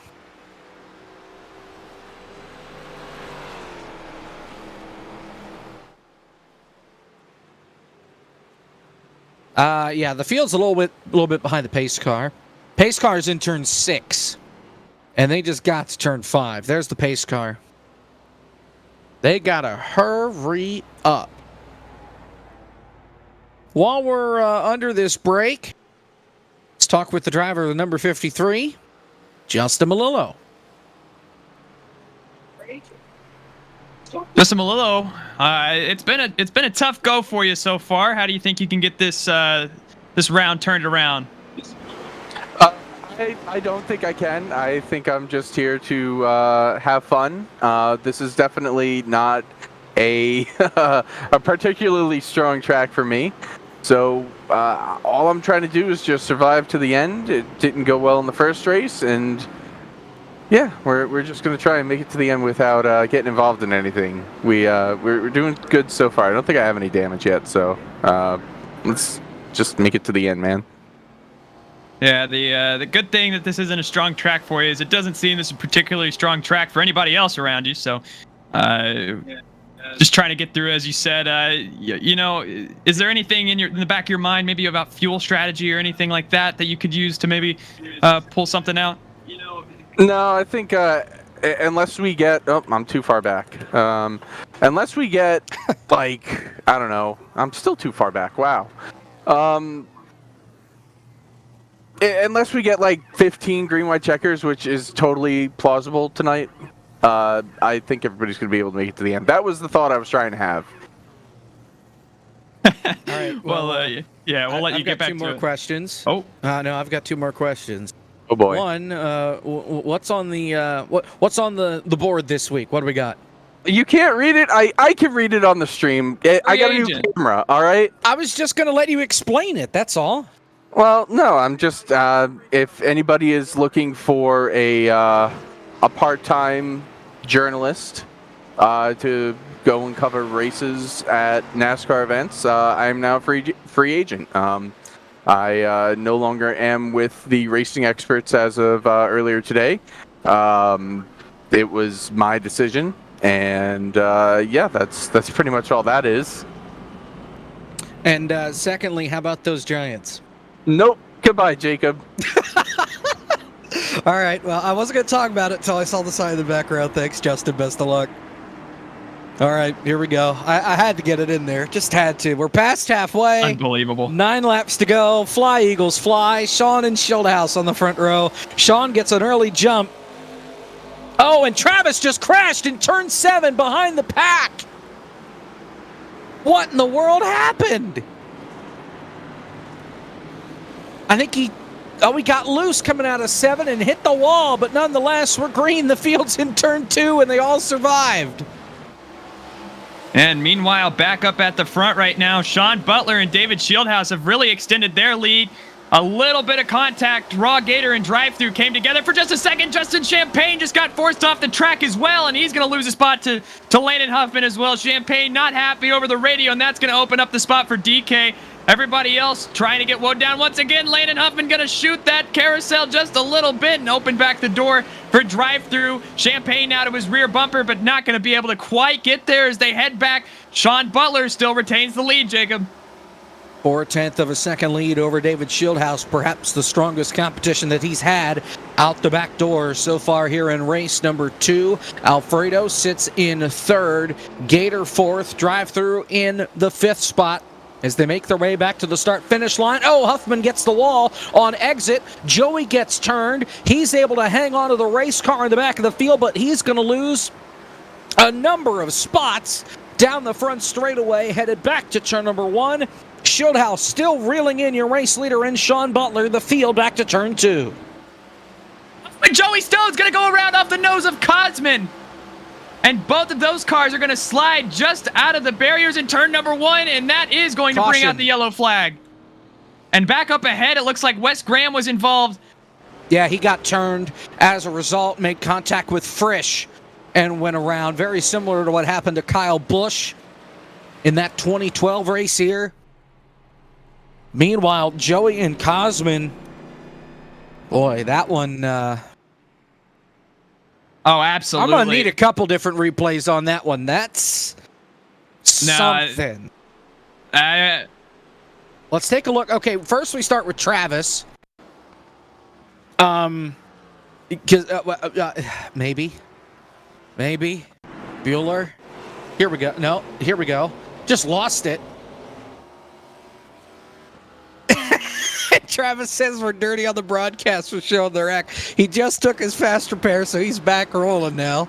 Meanwhile, yeah, this one's pretty cut and dry to me. I think Joey gets back on the throttle. I don't know if he doesn't know Cosman's there. I thought maybe he was clear, but his momentum carries him out onto the rumble strip. But there's a car right there, so it turns him across the nose of the 84. Nothing Cosman can really do there, and that's what he was trying to say on the radio. Hey, man, I was right there. And you can see it once again, Joey just hitting his apex perfectly. The only problem is the 84 is right there. You got to adjust for that a little bit. And that's going to send the 5 car straight into that guardrail. So they were going to leave it green. Cosman didn't really have that much room. I mean, he did in the sense that, yes, there's a lot of pavement over there, but the racing line is the curb. You're not really supposed to go over that curb to the outside. I know a lot of NASCAR folks do it. There you see what happened to Wes Graham chopping down in front of Frisch. But, you know, Cosman's going to want to stick to the racing line. And that's the racing line where he was at. So I don't necessarily blame him for holding his own there. And Travis just crashed again. Hold on. Travis just crashed again on the opposite end of the racetrack. Now Cozy has crashed. Cozy got hooked by Gabe Wood. And then Rusty spun all by himself. Travis hit the wall again. No, that's not it.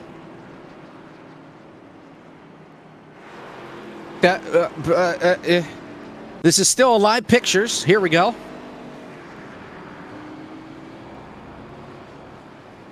Travis is disconnected. Incredible. Can we get...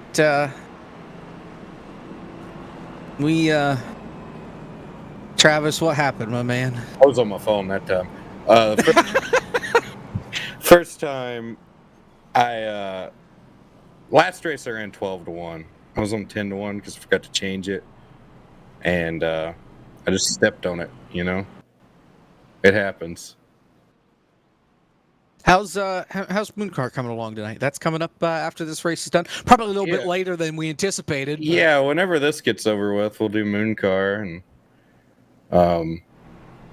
I don't know. I hope people don't get as worked up in Mooncar as they are in this tonight. There are some very, very angry content creators and influential figures in motorsports out here this evening. So hopefully everybody can calm down and have fun. This is for fun. We're all having fun. I even had fun when I made an ass out of myself under yellow. We're all having a good time. I got wrecked a couple of times in that last race. But you know, it's just how it goes. I'm not going to complain. I'm just going to learn from this. I'm going to get better. I'm a man of faith, and I know we'll come back at Wilkesboro next week, and we'll be up and at 'em. Is that a line drive into left field by Castellanos? That'll Yeah. be a home run. I heard the man of faith thing, and that's all I could think Yeah, of. But... I think there are people mad at me too. There's people mad at everybody, which I mean, I don't know. There's enough blame to go around the entire league this evening. We're not mad at you. We're not mad Oh at no. you if that. Well, I'm mad at y'all for showing my cautioned shortcomings on the broadcast. I'm mad at you for Trouble being mad at me. Gabe Wood. Gabe Wood just fell out of the session. Lucky. Well, he gets an early start to Mooncar then, I guess. But Travis, we'll let you go. The field's choosing, and we'll see you next week from the throwback race at Wilkesboro. Hell yeah, brother! That's Travis. Always great to talk to Travis Brown. All right. Gabe Wood is back in the session, but he's going to lose at least a lap. If a caution comes out, he'll get saved. Otherwise, he's probably going to lose more than just the one lap. But the field coming back to green. 5 laps to go. And we do have unlimited overtimes if we need them. It's still Sean and Schildhouse on the front row. Green flag, back in the air. We're back underway here from Watkins Glen. The field fans out, headed to turn number 1. Another great launch for Sean. Here comes Alfredo on the inside, looking for position number 2. Remember, he was strong in race 1. Rawgator up on the outside. Dylan Kem showing his face for the first time. He's inside the top 5 as the field makes their way to turn 2. Single file gonna be side by side between Justin Champagne drive-through. They get single file as well. Everybody starting to use their heads just a little bit as they go down the backstretch here. Anthony Alfredo, David Schildhouse, Sean Trouble, Butler. Joey Stone is around. Coming off turn 4. What in the world? No caution. Meanwhile, side by side for second, Anthony Alfredo, David Schildhouse, who's almost going to lose it off the carousel. They keep it straight. And now you have a 3-car breakaway, maybe 4 if Gator can get in here, Jacob. Looked like Joey's car just snapped loose or something there in the middle of turn 4. That was really weird as now Frisch gets turned around by Cozy. Frisch hangs on, is going to lose several spots. Oh, and now trouble off turn 7. Arrow hard in the wall. McCandless is around. Dale Reynolds is around. Hard crash into the safer barrier. And Keenan just got loose on exit. Very similar to what happened to Travis on the restart. And Keenan with a hard hit right behind drive-through. And nowhere for the guys behind him to go in Dale and McCandless. Here's Joey's deal. Now, Rusty gets scared, loses it on his own, and then Joey backs that up with this. I don't unless there's like an equipment issue, I don't know what in the world happened there. The track's wet. Well, the only explanation I have for Joey, we'll take a look at this Frisch spin real fast. He does an incredible job of keeping that car straight. Thought he was going around for sure, but I know Joey has been battling some wheel issues, so potentially maybe something there. And then Keenan, yeah, he gets loose and overcorrects hard into that guardrail, and Dale Reynolds involved, Blake McCandless as well. And that was a big old crash coming off turn 7. That was a really hard hit for Arrow here, and he just gets loose. Who put that bridge there? Wham! Hard in the outside wall, and nowhere for Dale to go. He hits the wall and kicks back out into McCandless, who already made contact.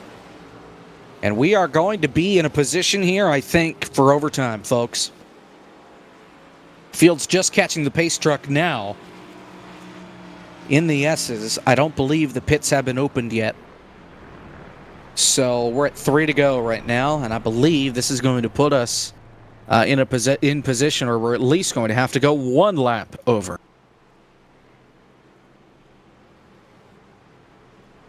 Joey just got loose. Huh.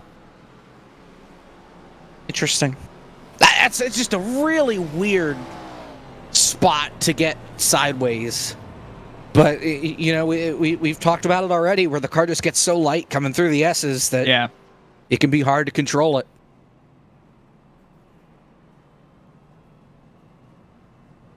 Yeah, lots of altitude changes here at Watkins Glen.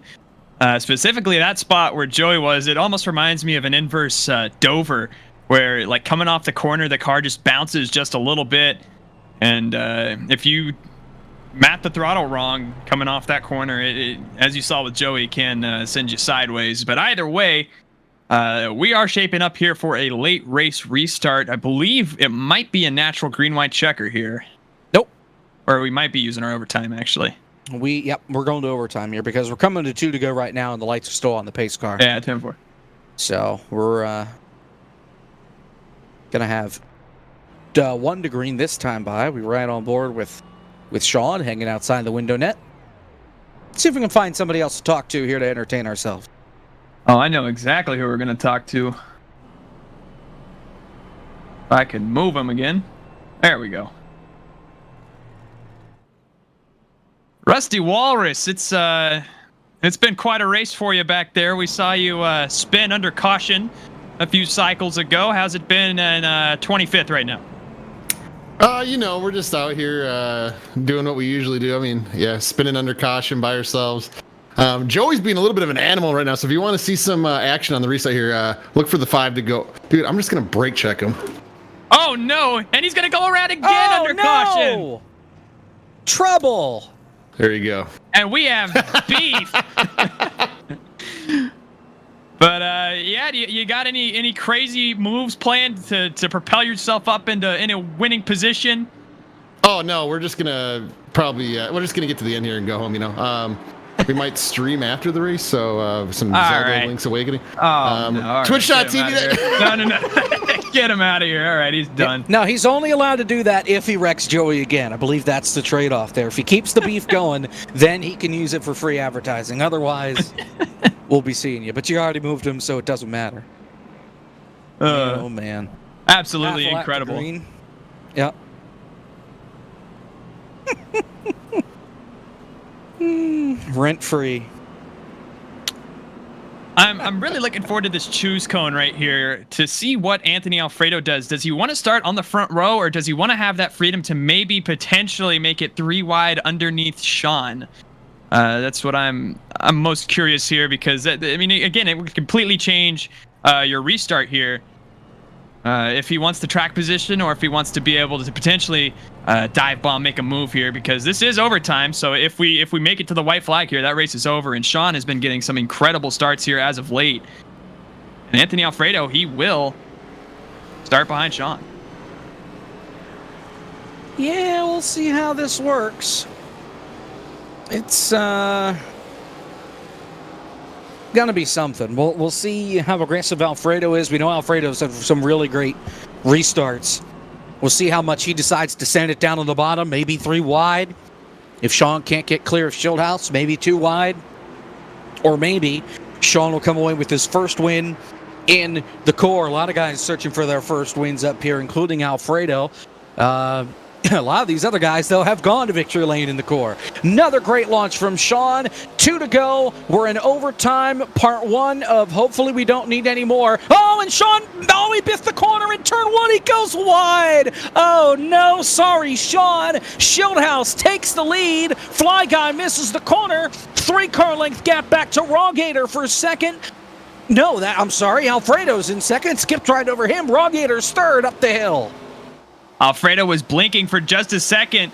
That's exactly what new leader David Shieldhouse wants to see after Sean Butler biffs it again. Second race in a row. So tough for him. But going into the carousel, David Shieldhouse has the lead, and that puts Anthony Alfredo now in position after a not-so-great start to maybe make a move for the win here. Off the carousel, David Shieldhouse still has the lead.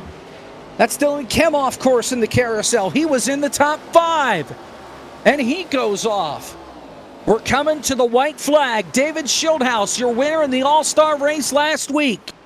Trying for the second season in a row to win a race immediately after the All-Star race. He did it at Dega last week. Alfredo's blinking. Alfredo's within a car length. Alfredo looking for the lead to the outside. Last lap at Watkins Glen. Here comes Alfredo to the bottom.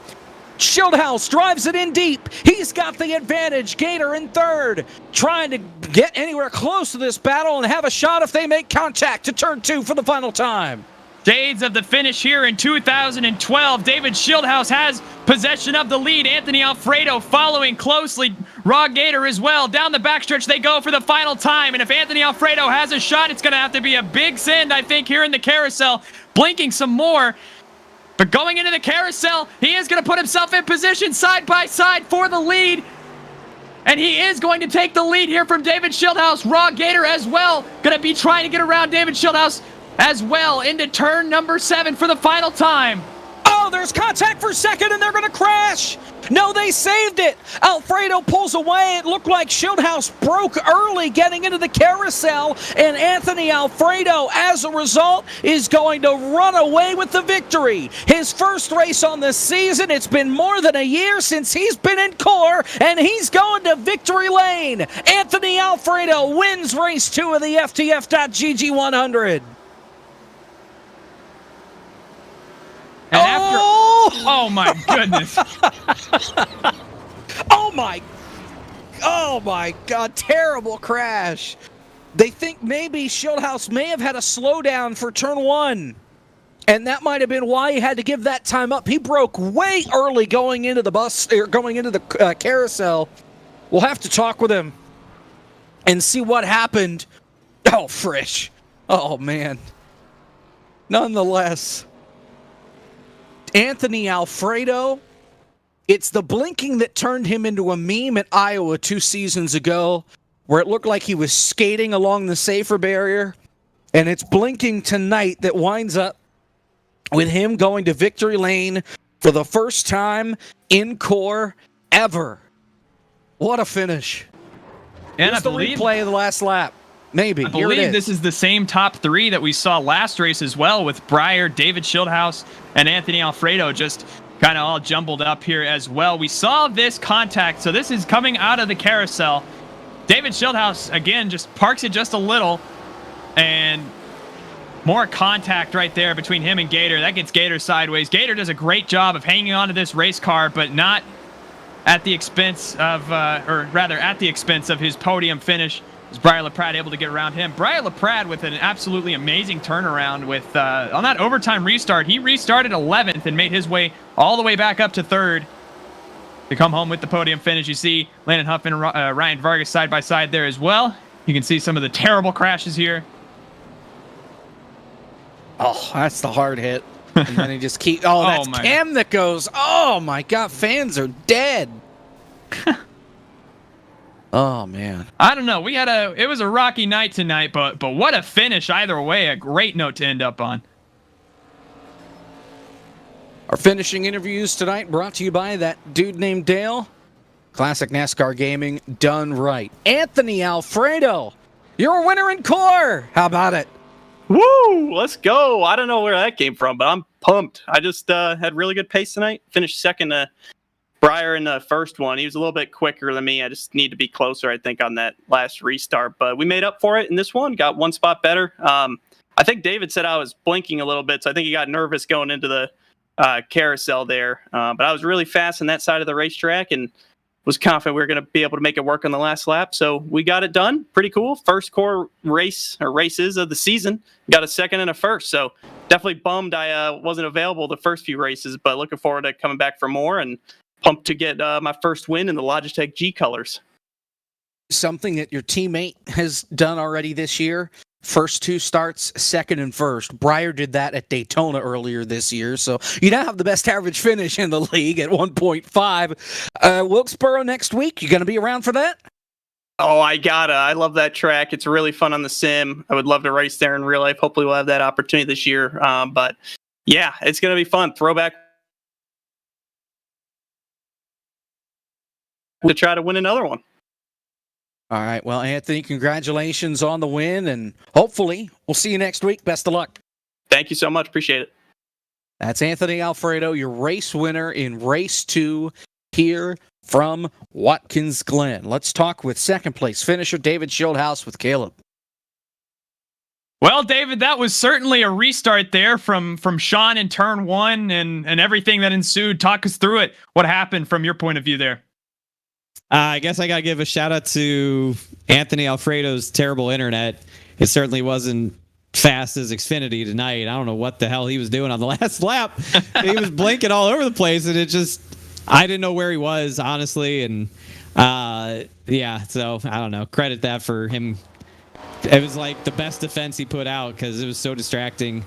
But it's a good points night. Third in the first race, second in this race. I would venture to guess that makes me the points leader now, considering Champagne's finishes of 13th and 9th. So that's a plus. This is a lot of fun. It's just a shame we didn't get more green flag laps because this needed about 3 laps, and it was digging. It was really fun. We just never really got there, and that's truly the shame because I think this is a good combination.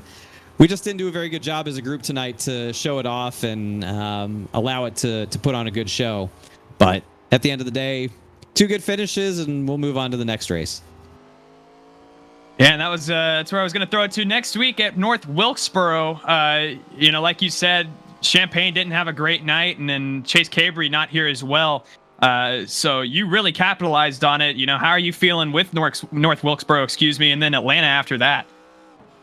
North Wilkesboro is going to be a bare-knuckle fight. Honestly, it's probably going to be a lot like Martinsville was. Hopefully we get more green flag laps than we did at Martinsville or here tonight at Watkins Glen. And, the Market Rebellion Chevy can ride up front, get some good points. That definitely strikes me as the setup race, right? That is, with as tight as this points battle is, that is going to really set the plate for what we do at Atlanta. And my position going into it is maximize points as much as you can. To put the pressure on everybody behind me going into Atlanta, because I think Atlanta's a race we all know that that can probably go one of a few ways, but Wilkesboro is just going to be a giant wild card. You can get turned around, you can get wrecked, multiple times. So salvage the best finish you can, survive as much as you can. It's going to be an attrition race. I'm ready for it. It's going to be worth putting a camera on, I tell you that much. So I appreciate you guys for covering it. Big shout out to everybody that watches the Core League. Sorry we didn't put on the best of shows here tonight, but hopefully you liked what you saw and you come back and watch us again next week. Well, absolutely. That's David Schildhouse. He finishes second, and that second place finish might be a catalyst for his championship push. Back to you, Jacob. Let's talk to our finisher in P3. We did just talk to him like 10 minutes ago, but Brian LaPrade, third place finisher tonight. And did you have anything there down the stretch for the 2 guys in front of you there at the checkered flag, your teammate Anthony and Schildhouse as well? Or did you just need another caution to get yourself into the fight? Probably just needed another caution and probably taking my faster pair after I got involved in the first incident. Just because I was down on straightaway speed. I had like 40-something seconds of damage, so I figured with the new damage model I might be okay. But then we started actually racing a little bit, and I was completely down on straightaway speed. So had to pit after lap 10. I think it was like lap 13 to be exact, to take our faster pair because I noticed the speed difference. And I think on that green-white... hang on, let me restart that sentence right there. Green, white, checkered. I went from 11th to 3rd, so that was pretty cool. I was in hyper mode right there, but yeah, that was fun. First and third. It hurts our average finish of first and second in most of these races besides Talladega, but yeah, it's fun. Looking forward to see where I am in points, and hopefully we can make a little bit of a charge for the championship lead here soon. According to points right now, you sit P2 behind David Schildhouse by 17 and you're ahead of Justin Champagne by 3. 2 races to go, or 2 rounds to go, rather. Wilkesboro next week, and then Atlanta. Do you think you're going to be able to beat car number 20? Oh yeah, I'm just gonna wreck them. Plain and simple. Get it easy. But yeah, should be fun. Hopefully my internet's sticking around for the championship because it looks like it's going to be coming down to that again. But yeah, I think David and I are going to put on a show. All right. Well, Brian, congratulations on the P3, and we will see you at Wilkesboro next week. Best of luck. Yeah, thank you. Later. That's Brian LaPred. P3 tonight in race 2 from Watkins Glen. Final thoughts. Yeah, I mean, overall, a very up and down night, but definitely ended the night up. That was a fantastic finish. Some great racing was going on, and I'm looking forward to the momentum that we have going on in next week into North Wilkesboro. You know, the points race is starting to close up, and we have a fight here between David Schildhaus, Justin Champagne. So it's going to be a good one for sure. I think we'll have a good week next week at North Wilkesboro, and then Atlanta after that's always fun. So excited to end off the season on a high note. And we certainly did that here tonight here at Watkins Glen. A great finish, and congratulations to Anthony Alfredo on taking it home. There are your points. As I mentioned, Schildhaus now atop. And Cabry falls to 7th after missing tonight. Just 3 points in front of Landon Huffman. Cabry's dream of winning the core title goes up in smoke pretty much tonight. And I think your top 3 is what it's going to come down to, barring some folks not showing up. Of course, Breyer already used his drop week, and he missed the first 2 races of the year. And he is second in points. Again, one more time. He has finished here. Let me try it again. Again, he's second in points. He missed the first 2 races. Had he finished inside the top 10 at Talladega in race 2, he would be your point leader right now. Brian LaPrat has put on a clinic over these last couple of weeks, and we'll see how he does next week from North Wilkesboro. We throw it back next week. We're at North Wilkesboro. Had a banger finish last year with Landon Huffman and Michael P. Frisch. So we see if we can have some of that magic once again. In the meantime, for Zach Johnson, our producer, for all of our sponsors here at the Core League, FTF.GG, Cody H Gaming, Swan Security, Naughty Wood at naughtywoodbarbecue.com, that dude named Dale, Gabe Wood, Team Rick at Soundhead, and SimRapMarket.com. For Caleb Hoffman, I'm Jacob Pitts. Anthony Alfredo wins race 2. 2 races to go in the core. We'll see you at Wilkesboro.